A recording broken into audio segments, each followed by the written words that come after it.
Individuals aged between 20 and 29 are recording the country's highest incidence rates of COVID-19 cases per 100,000 population so far this year.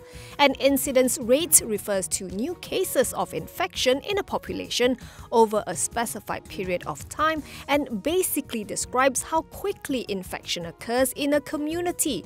According to the Ministry of Health, based on data from January 1st, 2021 until April 27th, individuals in the 20 to 29 age group recorded a COVID-19 incidence rate of 1,406. The rate for those aged between 30 to 39 is 1,341. For those aged 40 to 49, it is 867. And for those in the age group of 50 to 59, the rate stands at 661. All other age groups had incidence rates of below 550. In terms of number of cases, however, it is the 30 to 39 age group that is leading with 81,830 cases, followed by 79,081 infections in the 20 to 29 age group and 38,673 cases in the 40 to 49 age group. Overall, Malaysia reported a COVID-19 incidence rate of 834, with 285,441 cases recorded in the 4-month period.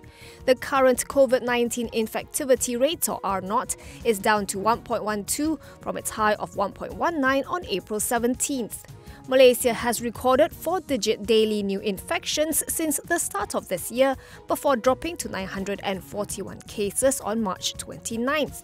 However, the figure then started to show an upward trend, breaching the 3,000 mark on Wednesday. As of noon today, new infections climbed to 3,788, raising cumulative cases in the country to 408,713. Selangor again topped the states with the most COVID-19 infections at 1,265, followed by Sarawak at 760. There were 2,640 recoveries, bringing the total to 377,980. 14 new deaths were reported, taking the tally to 1,506.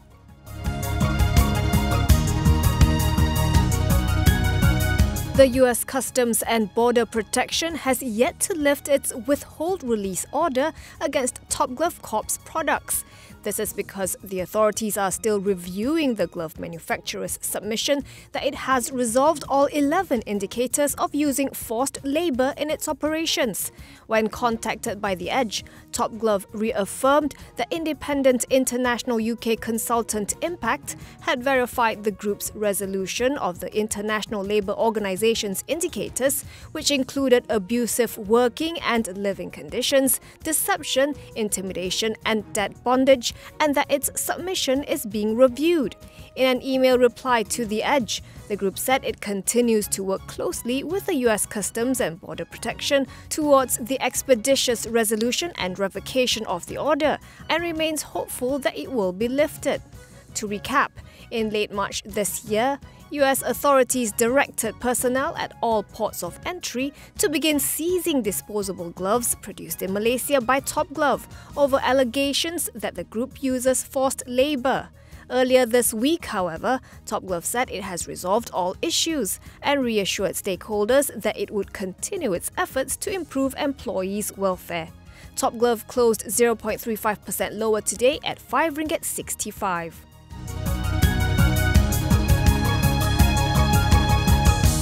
Works Minister Datuk Sri Fadillah Yusof says the government will defer toll hikes at several major highways to next year. Fadillah said in a statement that the decision was made after taking into consideration the increase in cost of living amid the COVID-19 outbreak. Tolls were supposed to be raised on January 1st at the Shah Alam Expressway, the South Klang Valley Expressway and the East Coast Highway Phase 2. The 3 highways aside, the government will also delay the increase in toll rates at 21 highways, including the North-South Expressway, Duta Ulu Klang Expressway, Damansara Puchong Highway and the Kuala Lumpur Putrajaya Highway. Fadila said the decision to freeze the current rates will result in the government bearing 2.25 billion ringgit in compensation to the highway concessionaires. He said the figure is estimated based on the formula set in the concession agreements, and the actual amount will be determined after the Malaysian Highway Authority conducts a traffic verification process. He added that negotiations with the concessionaires to restructure the toll rates are still ongoing, with the aim to finalise them before 2023.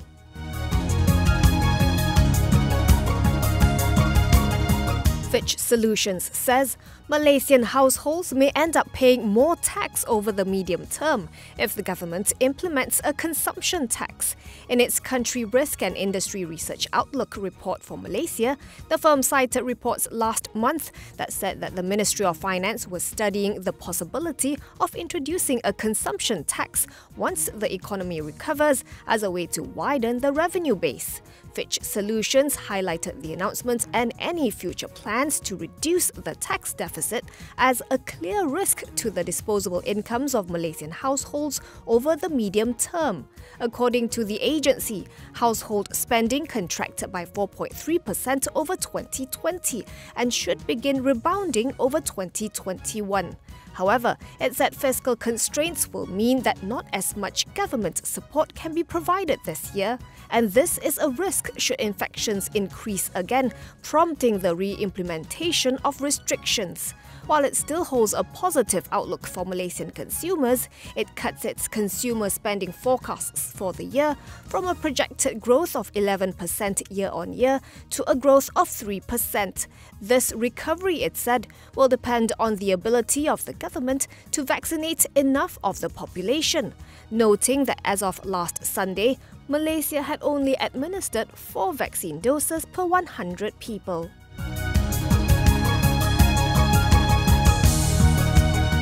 STELLA Holdings, whose shares hit limits up today, has been slapped with an unusual market activity query. Its share price surged 29.5 cent or 36.65% to RM1.10 today, its highest in 21 months, with just 479,300 shares traded. Bursa Malaysia has asked the group to disclose any corporate development, rumour or report concerning the business and affairs of the group and any other possible reasons for the sharp increases in its share price and volume. In response, the firm said it was unaware of any reasons for the spikes. STELLA, which is in construction, property development and oil and gas support services, recorded a net profit of 1.03 million ringgit for the third quarter ended December 31st, 2020, versus the 1 million ringgit it made a year ago. For the cumulative 9 months ended December 31st, 2020, it returned to the black with a net profit of 40,000 ringgit, against a net loss of 1.28 million previously.